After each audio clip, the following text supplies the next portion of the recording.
it's a walk in the park. Y'all too smart, can't talk from the heart. I got sauce and it's all for the charts. No aux in the car.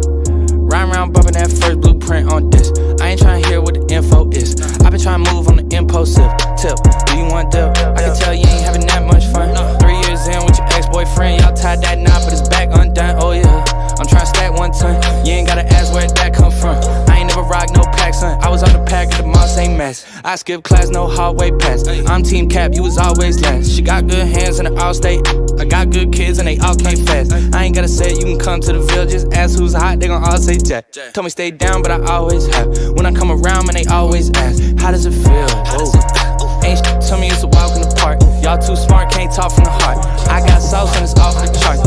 Started my night with the light. When I got to the club, I was all for the dark. And I'm on a wave like a dolphin and shark. Y'all took shots, they was all for the mark. Keep it raw from the start.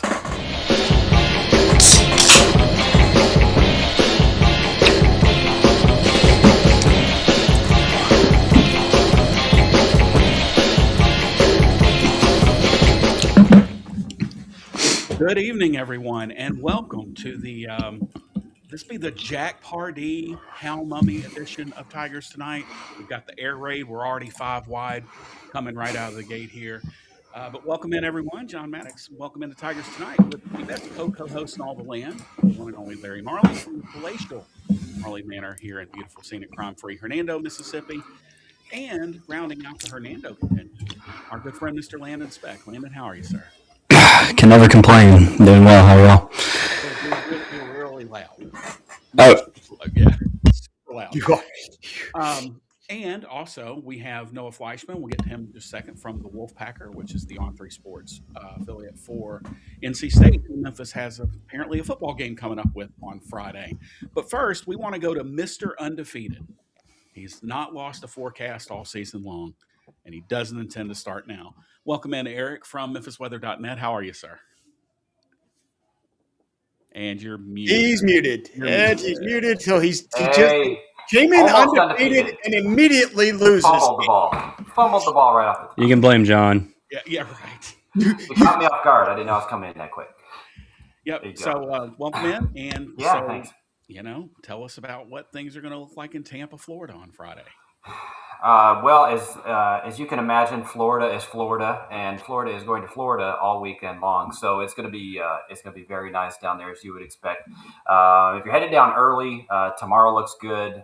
Mid 70s, light wind. We do have kind of a weak front moving through Thursday night, and so there's going to be some showers, kind of a wave of showers moving through late Thursday afternoon into the overnight hours. However, by Friday morning, that will be gone, and we're looking for a really nice day, partly cloudy skies, kickoff temperature around 75 degrees with a light wind out of the northwest, so not overly humid as well. And it stays dry the rest of the weekend, so if you're hanging around, you'll be just fine taking in some of the sights down there in Florida when you're there. As we call it, Chamber of Commerce weather. So I'm going to put you on the spot a little bit here. We have a lot of Memphis listeners, of course. Will Santa need his long johns or his shorts next week? It is going to be a shorts forecast.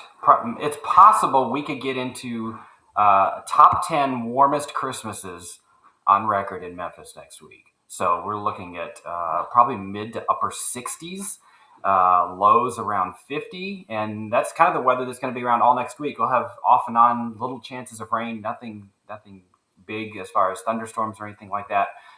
So it's a little far out to kind of time out rain, but the overall pattern looks warm and fairly dry. And I think, there's not going to be any shoveling going on. Santa's going to not need any help from Rudolph getting through fog or anything like that. We should be pretty good. We're going to need you to hold that forecast until Saturday when Larry and I get to Houston to go on a cruise. So we fully anticipate that weather to continue. So that'd be awesome. All right. Well, Eric, tell everybody, first of all, thanks for all year. We really appreciate this. We always love having you on, being a longtime friend of the program. But tell everybody how they can follow you, not only for First Forecast, but also Memphis weather in general. Yeah, we're on social media at Memphis Weather 1. It's memphisweather.net on the web, and you can create an app on your phone using the website and be able to look us up anytime, get all the latest information. We're doing daily updates routinely throughout the year, not just during football season. So we'd love to have you come along with us. Thanks a lot, Eric. We appreciate you all season again. All right, good luck. Go Tigers. Thanks. MemphisWeather.net Eric Procius with our first forecast that we have every week. And now we will welcome in Mr. Noah Fleischman from the Wolfpack. Noah, how are you, sir? Doing well. How are you guys? We're doing really well. Thanks for taking some time to join us here as Memphis and NC State get set to play on Friday for the first time ever in football. But first, before we get into kind of the nitty gritty of the game itself, I wanted to ask the ACC, as the kids like to say, they've been through it the last few days. What is kind of the overall? Do you feel like there's going to be a big impact from the whole Notre Dame ACC tiff that we've had? No, because I think that Notre Dame needs the ACC more than the ACC needs Notre Dame. Notre Dame will say the opposite, but I don't think they're going to leave unless they find a new partner because they're not going to be able to schedule 12 games by themselves. The ACC gives them 5 games a year. I think it's going to be something that we'll keep an eye on. But it's something that, if they win a game, win one of their first 2 games of the year, they're not in this situation. They either beat Miami or beat Texas A&M. Miami's in because they beat Notre Dame. Basically, the pretty simple thing. Notre Dame's not happy about it, but you have to play it on the field for a reason. Don't care if it's in week 1 or week 12. We make it harder than it is. If you win the games that are in front of you, none of this really matters. And that's kind of how, frankly, Memphis and NC State end up in a bowl game, 2 teams that had really high expectations coming in. Talk about Dave Doeren. He's been at NC State a long time now. Very much like Memphis, it seems, Noah, that just have not been able to get over that next mountain. They can get to the kind of the summit, but just can't quite peak it. How's the NC State fan base with Dave Doeren, and what's kind of the overall mood of the program? Yeah, he's in year 13 at NC State. He has never won 10 games. I mean, this is a program that's only won 10 games in a season once ever. Phillip Rivers was the quarterback of that team. He made his return this weekend. But you got to go back a while to find that. Kurt Cignetti was on that staff. Actually, it's kind of funny how you kind of and he's 44, right? I'm just going to say, he's 10 years younger than me. Yeah, they're recruiting his son. Let's put it in that perspective for you. So it's been a while since they've won 10 games. They're obviously 7-5 coming into this one. Dave Doeren, though, he's a guy who wins 8 to 9 games a year. It's pretty on par. If they win on Friday afternoon, it'll be, I believe, his 8th 8 or 9 win season of the 13. So he wins a lot of games. Something that NC State as a program is only at 500 winning percentage coming in before he got here. So he raised the bar a little bit. But yes, as you said, he can't get over the hump. The fans would love him to win 10 games. They would love for it. He's had a few times where they get to a bowl game with 9 wins, and then they lose, most recently in the Pop-Tarts Bowl a few years ago. So we'll see what happens. But they're not too happy with him most of the time, but he will be back for year 14 next year. Yeah, I said earlier on Twitter last week, I think if you polled college football fan bases, 70% of them are unhappy with their coach. I think it's probably less than 10% are happy, and the rest of people are like, it is what it is. So let's start, with the overall picture of NC State. What does an NC State perfect offensive day look like?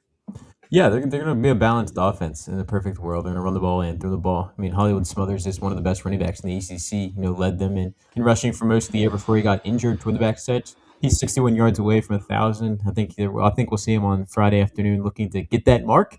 He's obviously a guy with NFL aspirations. There's a chance he enters the draft this year. And then C.J. Bailey at quarterback. He's a sophomore starter. He's got thrown into the mix last year. He's a guy that can air it out, 6'6". He can run too. So if Memphis were to get in the backfield, he can take off and go. So it's a team that's going to want to throw the ball, but also run the ball. And if you take one away, it makes the other one, a lot weaker. We've seen CJ's best games be when they can run the ball, and once the defense starts to load the box, so he'll throw it over the top. Landon? If you had questions, you could go ahead. I'm over here. Yeah, well, I guess if I'm being honest, I'm not an expert on NC State football. I do know about CJ Bailey, though. I remember him coming in last season as a true freshman and starting. And he's obviously one of those guys that has the physical tools to where when you see him on the field, he just excites you. So I guess asking you, having watched all the games, is he a guy who from year 1 to year 2, how big of a jump did he make, if any? Yeah, he was a more of an advanced quarterback coming in. Obviously, wasn't the starter week one last season. Got thrown in with injuries and concussions to Grayson McCall, who ended his career. But the biggest thing I think he changed was just more confident. I mean, he's really good at making decisions and making the right reads. He just got more confidence now, and that's the biggest thing we saw from him. He doesn't make too many mistakes on the field, and there's a reason why a lot of people tried to say that he's going to leave at the end of the year. Nobody knows if he will stay or go, but at this point, I really don't think it was too much of his game that really needed to elevate. It was more of decision making and being a leader, which he's done really really good in both. Um, Go ahead. You got another one, Landon? Go ahead. No, not right now. So, I want to switch to the defense because Caden Fordham has just been all over the field all year. Tell me about, and of course, obviously he's a senior. He's a little undersized for a linebacker in the ACC, but how does he make the most of what he does bring to the field? Yeah, he's just a guy that plays with a really high motor. I mean, a couple years ago, he was sitting behind a linebacker in Peyton Wilson, who is starring for the Steelers right now. So Right. he obviously Yep. learned from a guy who's playing really well in the NFL. But it was the thing that really the biggest thing for him is he's trying to leave it all on the field this year. Last year he tore his ACL halfway through the year in a freak practice incident. This year he came back and didn't miss a beat.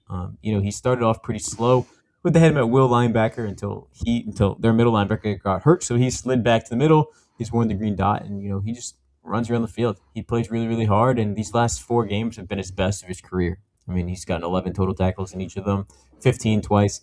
He's a guy that wherever the ball goes, you'll see number one shortly behind it. I'll swing it back to the offensive side just right quick. Obviously, NC State lost Casey Concepcion into the portal last season. And Memphis everybody who's watched Memphis knows that their secondary, specifically over the middle of the field, has been prone to giving up explosives all season. So just who are some of the pass catchers NC State has that could threaten the secondary for Memphis? Yeah, guys are going to use over the middle is Justin Jolie, the tight end. He's an NFL caliber player. You will hear his name called in April. He's the guy I think that most people should keep an eye on because even in the ACC, a lot of teams don't have a guy that can defend him. He's 6'3", 6'4", 230. Linebackers are too slow to keep up with him. Safeties and corners are too small to tackle him. So it's kind of one of those things where a lot of teams will put 2 defenders on him and try to take him away. That's the biggest guy to keep an eye on. And you look at their slot receiver, Teddy Hoffman. He's a freshman. He's played really, really well, playing in that KC role that they used him in a year ago. And they want to run around the field. So on going back to defense, I know we're flip flopping on you. On a Dave Dorn team, obviously Dave's known for his defense, right? That was sort of his calling card. And one thing I found interesting is that you guys didn't really turn teams over this year as much. I think you generated 14 total turnovers this year. What do you attribute that to overall? The defense was good, but it wasn't great. 2 things. One, it's a new scheme. I sound terrible all of a sudden, but one, it's a new scheme that they've been really trying to implement. And they really haven't had the bodies to do it, and they've kind of really been doing it. Second, there's just injuries. Their secondary has had 7 different combinations between safeties and nickels this year. They've lost players basically. It felt like every week for a while. So I think that's the 2 things. If they've been playing young players in the back end of this defense, that have just been taking time to learn on the fly and really figure out how to play college football. I mean, they're playing 2 redshirt freshmen, or a true freshman at safety, a redshirt freshman at the other safety spot. Playing a redshirt they played a redshirt freshman for a while at nickel as well. I mean, this is a defense that it's been banged up a lot of the year, and they've been just trying to make do with what they have. John? So, Tom, for me to ask about Larry's favorite part of the game, it's a game of thirds, special teams. Is the return game a threat? It's so hard now, right now, that nobody, it seems like, returns anything anymore. It's just like touchbacks and fair catches. But what is sort of the special teams, kind of the overall picture of the NC State special teams? Yeah, they haven't used the return game much this year. They've basically everything's been touchbacks and fair catches on punts. They did have a punt return for a touchdown that got called back. So they can do it. It got called back from a holding they didn't need. Their return man, though, on kickoff is Duke Scott. He's a redshirt freshman running back that, he's 6'2", 2 something, and runs a 4.35 40. So he's got speed, and he takes off and goes. They just nobody really kicks to him. So that's that. And then kicking game hasn't really been much there. Most of that's the reason is the offense hasn't been able to get to the red. There was a long stretch this year where the offense struggled moving the ball, and so they couldn't kick field goals. And so they've had, I think, one of the fewest field goal attempts in the ACC, the fewest. So it's probably in the FBS as a whole. So the field goals are really not really. They don't play the 3-point game. They're scoring 7 when they score, and then punting wise, Caden Noonkester, he's been one of the more reliable punters in the ACC. I'm a veteran guy in his final year of eligibility. So what happens on Friday? Well, before we get there, do you guys have any opt-outs? Anybody that's going to sit out, hold out of the game that would be of consequence? Dave Doran's the king of not telling anyone about any of his availability. But Ryan he did Silverfield has entered the chat. he did say that if a guy is declaring that they want to go in the portal, they will not be playing. They've got 3 guys that have done that so far, but all 3 have probably combined for like 30 snaps this year, if that. So nobody of consequence yet, but you can keep an eye on Justin Jolie and Hollywood Smothers. Those are the 2 guys in offense that I think could be the biggest, possibilities with the NFL draft coming up. So what happens on Friday? I think Dave Doran gets a win over an interim coach. They're 0-1 against interim coaches this year. They lost to Virginia Tech the week after they fired Brent Pry. So it's not a given that they beat an interim coach, but I do think that they come out on top in this one. Well, Noah, thank you so much for joining us here on this Tuesday evening, and we really appreciate it. And tell everybody how they can follow along with the Wolfpacker this week. Yeah, you can check it on the wolfpacker.com. It's on the On3 network. So if you're subscribed to the Memphis site, you can read all the stuff on the NC State site for free, vice versa. I mean, it's the best thing about the On3 network. You can read, over 70 different schools. So you can check it out all week leading into this, and then everything on Saturday kind of wrapping up the game too.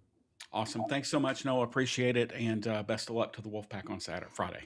Yeah, thanks, guys. Thanks.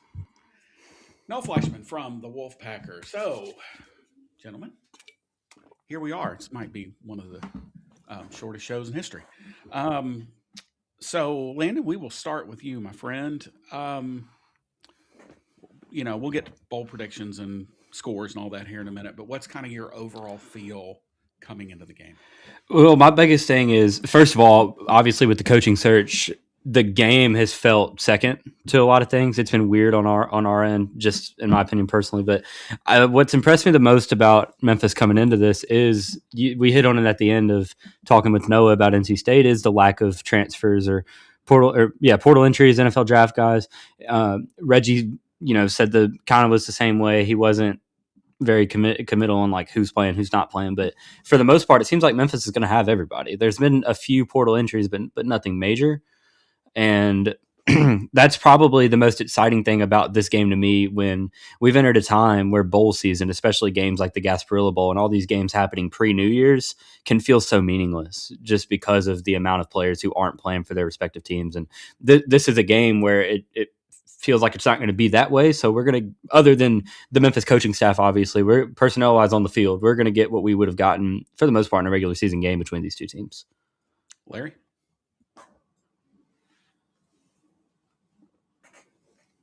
You're muted. Larry, you're muted. See, when I make fun of somebody else for doing that, that's what happens is that I then do. Okay. So here's the bottom line. So if you look at North Carolina State, like over the year, they've been very consistent against a certain caliber team, right? I mean, when they try to go up, that's when they really, other than Virginia Tech, every time they played a really good team, they've lost. But when they play a middle of the road team, so the question is, what Memphis team shows up Friday, right? Because we've seen Memphis be really good, and we've seen Memphis be really bad. And what I'd like to see is some consistency. Here's what I'd really like to see is, a healthy Lewis, right?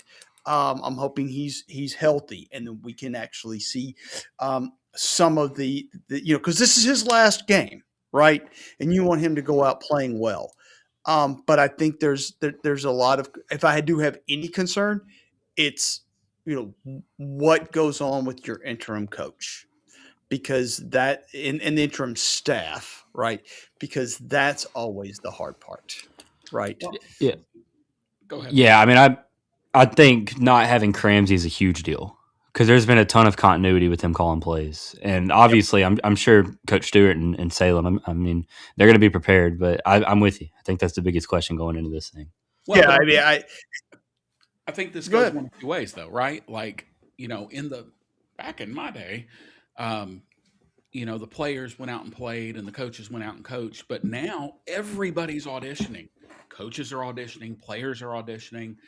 Well, Does the offensive staff just say, you know what, to hell with it? We're going to start 5 wide. We're going to run it and throw it all over the field. We're going to play fast. Defense brings 0 blitzes constantly. They have nothing to lose. So, how do they handle that? But I do agree with you guys. I think the impetus is on Memphis to determine which team shows up. Is it the team that uh, laid an egg at UAB or lost to Tulane, or is it the team that gutted out a win against Arkansas or gutted out a win against South Florida? And that's sort of been the problem all year, right, guys? It's been kind of Jekyll and Hyde. You couldn't really, count on anything. But this is one of those games, and I don't, Brian's not here, but I don't follow recruiting, but I can't imagine, Landon, the talent difference is that vast. Other Nah. than maybe a guy like Hollywood Smothers, obviously, but Yeah, the talent feel. but even then, I mean, running back for Memphis is one of its strongest positions. But Yeah, I mean, yeah, and it's I think that again, I think where it does come into play is obviously up front. Those both sides. Yeah, of the ball. That's definitely. Well, especially the depth aspect of that, yes, more so than the top end talent. 100 point. I always said that Memphis and Alabama were close when the first 11 from each side went out there. The problem comes when Alabama brings 4 sets of 11 that are better than your first set of 11, and that's so. All right, well, Larry, your bold prediction. my bold prediction is that Memphis, for the second time in a row, does not get 20 points. Wow, Landon. Well, honestly, without stealing it, that's a good one. That won't be mine. I'll go with. I'll say Memphis fails to rush for 100 yards. Wow. Yeah. AJ, I think I could just see them going out there throwing it all over the yard. I can too. Yeah. My bold prediction: AJ Hill throws more passes than Brendan Lewis. Okay. That's possible. I think that's possible. Yeah. I think that's very, Let's see. He's played in AJ's just played in 1 game, right? Right. He can play. Yeah, he can keep the red shirt. Yeah, he can keep his red shirt and play again if he wants to. And I know they say that Charles Huff's like, well, we're not going to get involved with the team until that. Come on, dude. Like, Yeah, we've been around. Well, he's not going to get involved in the game planning. He's not going to get involved in the day-to-day practicing. But does he get involved in personnel decisions? You're damn right he's going to get involved in personnel decisions. Absolutely. That may be a thing, like I said, where he says, Right. hey, you know what, Reggie? Let's let's give Hill 3 series. And see Right, or something like that where, hey, I'd really like to see Hill get some time in this game. We know Lewis Brendan, this is his going away party. We want him to have a good, but at the same time, we want AJ to get some time too. I could definitely see that. I could see him coming in and going, hey, to Hankins going, hey, let's get a good long look at some some blitzes that we haven't been doing this year, right? I mean, blitz schemes.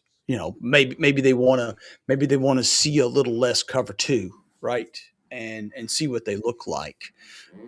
Stuff like that. I again, not what you're doing necessarily, but more personnel. You know what I mean? So I think that's what you're going to do. Yeah, this is a game where there's a weird kind of rope to I guess, a fine line to balance with.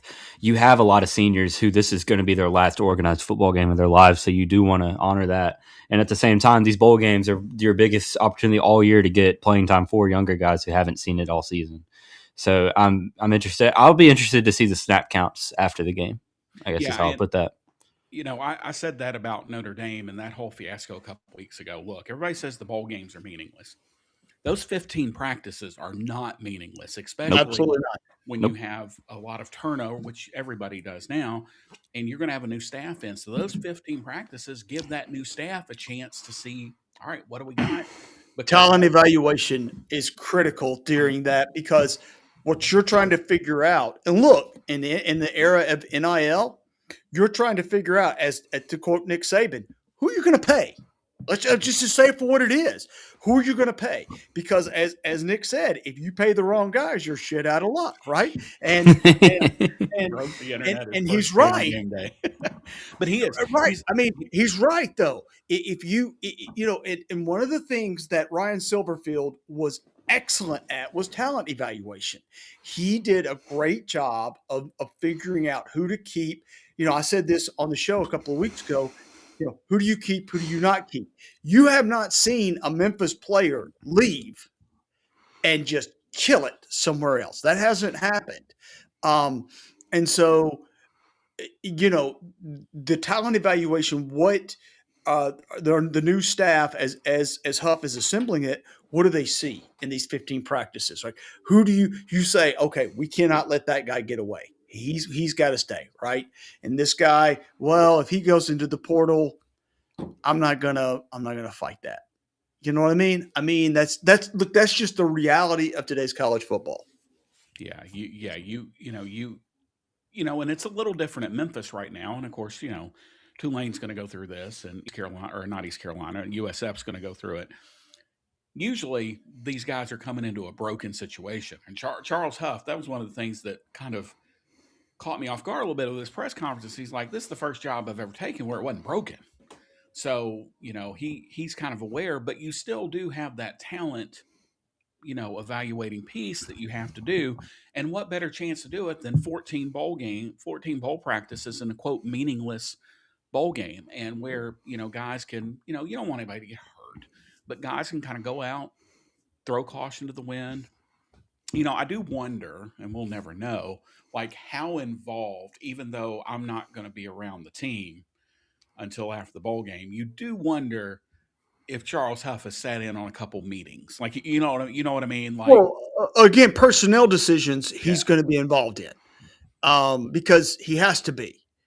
But Yeah. especially now, It's for sure. It's in the best interest of the program for him to be. absolutely, especially now, because Larry, like you said, I mean, you've got NIL, you've got all that, right. I mean, you've got to be involved out the door. everything. Like, he's got to do that. But in terms of who plays, like what plays are called or what the game plan looks like, he's not going to do that. But in personnel decisions, absolutely 100%, he's going to be involved. Like, he's got to be.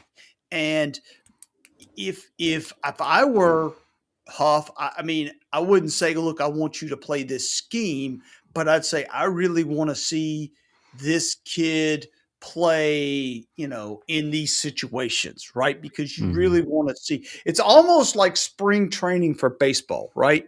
You send a guy up to bat in a certain situation just to see how does he respond. Yeah, I want to see Landon with Brady Cluse and Jamari Hawkins on the field. I want to see how their chemistry. Well, Correct. Who That's right. exactly want to see what. Landon on the field. Hey, do you know something I don't? That'd be great. Yeah, I think I still have eligibility. You need to pack for Tampa. But I mean, look. Hey, look. I think we are down to just 2 quarterbacks, so there we go. Hey. You know what I'm saying? Hey, I just had a good basketball session. I'm feeling good about myself right now. Might need to take the high, take the athletic high right now. All right, I just got through running and I can't feel my knees, so shut up. We're not going to talk about that right now. I did my hot girl summer walk today, so that should. There you go. Something. Hey, progress is progress for you at this point. Yeah, 20 minutes walk today. Sweet. By the way, NC State, we were talking about the field goal thing. They are next to last. They attempted 8 field goals all season. And this guy will be 7 for 7 Friday. Watch.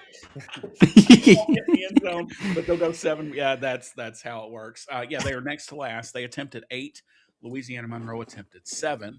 Just for comparison, Memphis is pretty middle of the pack. They're tied for 64th with 9 other teams, and they attempted 19. So anyway, just found that. All right, so it's gonna be. Let's see. I'm gonna pray the football gods are good, and I'm gonna say 3:52 p.m. Central on Friday, Landon, you will look up at the little sombrero or the big sombrero Raymond James Stadium scoreboard, and it will say I'll go Memphis. Memphis 27, NC State 23.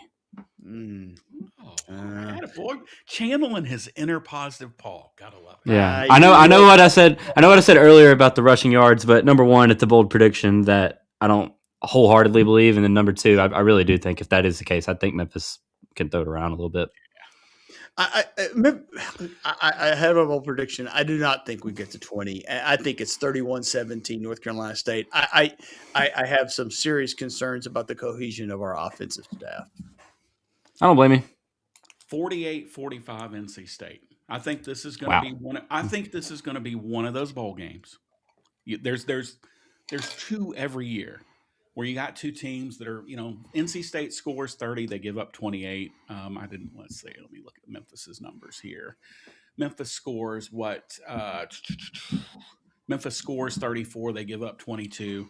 So the numbers say, you can throw the numbers out the window, because I think that what you're going to see from this Memphis staff, knowing that you're so senior heavy and you're going to see guys just go. And just because what do they have to lose? And even if you lose this game in a shootout, so what? You have nothing to lose. The guys will be happy. I think we're going to see what a lot of us have thought behind the scenes is how heavy, although Tim Cramsey's gone now too, how heavy was Ryan Silverfield's thumb on the Memphis offense? That's what I'm looking at is going to go, yes, maybe Memphis comes out and landed to your point. I just want to see Memphis play fast. That's all I care about. I can't stand the going up and standing. Depending on who he hires as his offensive coordinator, which I know he's never did. That's his thing. He likes the air raid. When he can run it. Huff. I'm just talking about Huff. Let's just play fast. I mean, that's all I really care about. And does everybody want Memphis to win? Sure. But does it really matter? Honestly, does Brendan have a pro future? Maybe in Canada. I don't know that he's got a strong enough arm for that. You do have, I think Chris Adams probably has a little bit of a future. He's going to the Shrine Bowl. Yeah, he's going. He's going to get a shot. Yeah, he'll get a chance. And again, it's not just, I'm going to the NFL. It's, Memphis. If this is it for DeWosier too, isn't it?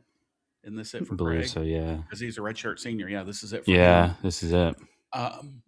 Sutton. What's the, his thing? Does he do they finally put both of them on the field and just turn guys loose? And I think that's what's going to happen. But I just think NC State, if it gets into that, NC State has such a dynamic running back in Hollywood Smothers. If he plays, I don't see a reason why he wouldn't. But I just think if he plays, he gets 1,000 yards for the season. I don't think. I agree with that. Yeah, he needs 61, I think. Noah. So, that's what he said. Yeah. All right, so that's going to wrap up the bowl preview. It's kind of weird to have just one game, but Sunday we will be back after the bowl game and everything's wrapped up. We will do a season wrap, and we appreciate everybody hanging with us all season. Bow on this baby. Put a bow on what will be an 8-5, 9-4 year. And there's a lot of teams around the country right now that would kill for that. Oh, one more thing before we go, Larry, who wins the national title? Ohio State. Landon. Buckeyes. I hate to be the same as Larry. I will say though, as far as the outside of Ohio State, Indiana, Georgia, I like Oregon the most. And I know that's not some hot take or anything, but hey, I'll tell you a dark horse, Oklahoma. I think once you get past just the dominance of Ohio State, Indiana, there's a lot of teams who can do it. That defense, everybody looked bad. If you go back and you look, they beat back-to-back weeks, Tennessee at Tennessee, Alabama at Alabama. And I know they had some bad losses. And look, Texas was really good at the end of the year. Don't give me this crap about Manning. He looked really good at the end of the year. But that's a dark horse. they can beat Bama. They've got a tough road, but it's still doable. Yeah, and they have to me they have that elite defense, and I know the offense has been rough, but anytime there's a quarterback like Mateer that has the upside to just explode There you go. over a few games, that can All just he's gotta send do them is to the get next high. level. Right. All he's If gotta do is he get and he's high. good enough to do it. You Yes. don't He has the have talent. You don't have to be the best team for 15 weeks. Right. Whoever wins the national title has to be the best team for 2 or 3. That's what Ohio State did last season. Yep. They just got hot.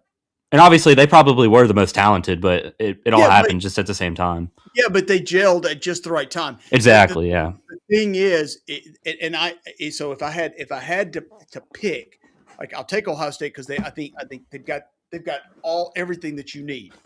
But if you want to talk about a team that could come in and shut you down, and by the way, they really should have lost to Texas last year. Ohio State should have lost to Texas. Yeah. But if you want to talk about a team that can make you look bad the same way that Notre Dame made a lot of people look bad last year, Oklahoma's that team. They can I agree. make you look bad. I agree. One more thing. Can Tulane or JMU keep it close? Tulane can. Tulane can. JMU, no. I don't think I admire their bravado and, got to have belief. I don't think James Madison has any idea what they're about to get. Yeah, that's gonna be an absolute zoo. They're walking here's into. The thing. Here's the under. Now I know John believes that Ole Miss is going to come out and try to prove a statement. Here's the thing. This is the second time Tulane has been to Oxford this year, and I don't know that helps. But it is not going to hurt. I think it definitely helps because going back to the title prediction, I think Ohio State already losing to Indiana actually helps them if there's a rematch. I just think in football it's hard to beat the same team twice in a year. I'm not sold on Indiana, and I'm not sold on Mendoza, and Saints don't even think about it. Do not even think about it. But anyway, but Shuck. I like Shuck. Shuck looks good. Shuck's fine. Yeah, he's shucking some oysters down there. But anyway, but I'm not sold on Indiana. I'm just not. And look, the three teams I think that could realistically win the national championship: Georgia, Ohio State, and Oklahoma. And I think outside of that, I think but Tulane can keep it close. I don't think they win, but they can keep it close. And I could see Ole Miss coming out super amped and just maybe turning it over a couple times early or something like that. But overall, they're just going to be especially if they don't have Chambliss. Yeah, that's the talk. Is he going to leave to go to LSU? But I mean, then you go to Austin Simmons, which isn't a bad fall off. I'm not. I think that people are selling Texas Tech short. I think, and I know why people are selling them a little short. Nobody knows where Lubbock is. Nobody's been to Lubbock. Well, you don't accidentally go to Lubbock. Like, you got to freaking mean to go there. You don't know. But man, talk about NIL. Talk about. They got a lot of money. Booster support. They got a lot of money. They're locking up their coordinators. I just saw Ross tweeted a little while ago, 3-year deals. Yep. They're in. I don't know. The problem you have in these situations is, let's say, Oregon goes to Texas or, plays Texas Tech in the second round. Which would be a heck of a game, I think. It'd be I'm pumped for that. A ball game. But Oregon's been there. And this is the thing that worries me about Oklahoma. Although I will say defense travels, right? Like you'll hear coaches say that all the time. Serviceable offense, outstanding defense travels. It's how Kirby Smart won 2 national titles. The couple of the guys he's had under center that somehow aren't even game managers have won titles. Defense travels. That one dude was shorter than me. Stetson. Yeah, Stetson. Yeah, Stetson Bennett. Defense. I never believed he was good his whole college career until he finally won 2 championships. I was like, all right, I guess. I said about never believed it. I said about him, and now it wasn't true this year with Nuss, but him, Garrett Nussmeier, Carson Beck, and Seth Hennigan. You could have taken the 4 of those guys and moved them around and gotten the same results you got.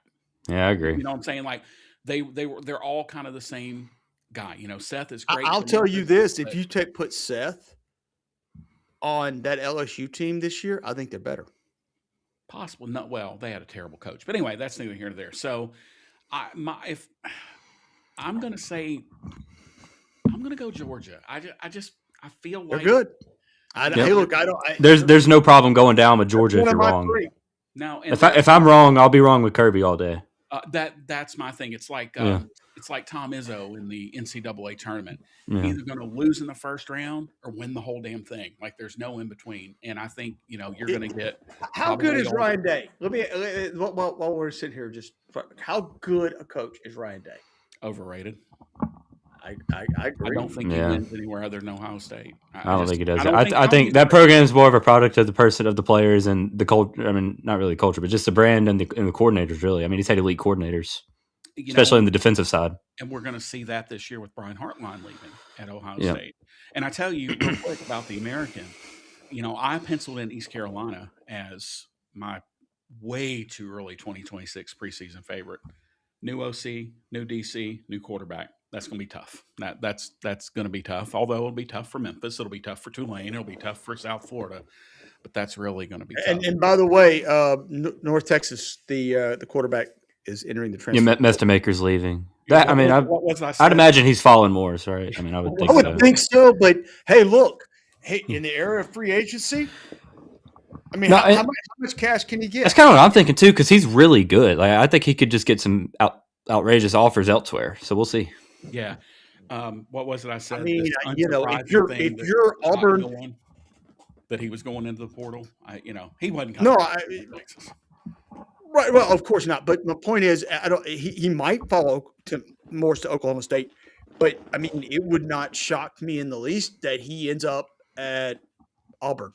Yeah. Yeah. I mean, he's good enough to be the quarterback at a bigger school for sure. And so the transfer portal, just to kind of put a bow on this, actually opens January 2nd.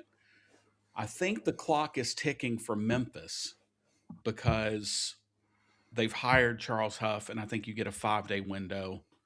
So on. I thought Brian said that because of because of the when the window was, it just moves to when the normal window. Might. Who knows? I don't. It's screwed up, and here's the bottom line, guys. We're going to lose some players. We know that, and it's just like every year. He may not be coming to a program that's broken, but he is coming to a program that you're going to have to rebuild every single year, and that's just college football. Yep. All right. So we ended up with the Hernando crew again. This is great. Brian should have to work late more. We are so good at this. It just feels right. That's right. We're the hometown team. That's right. So for Landon Speck and for Brian Moss, who is on assignment, and for the best co-host in all the land, Larry Marley, John Maddox signing off, and we will see everybody on Sunday.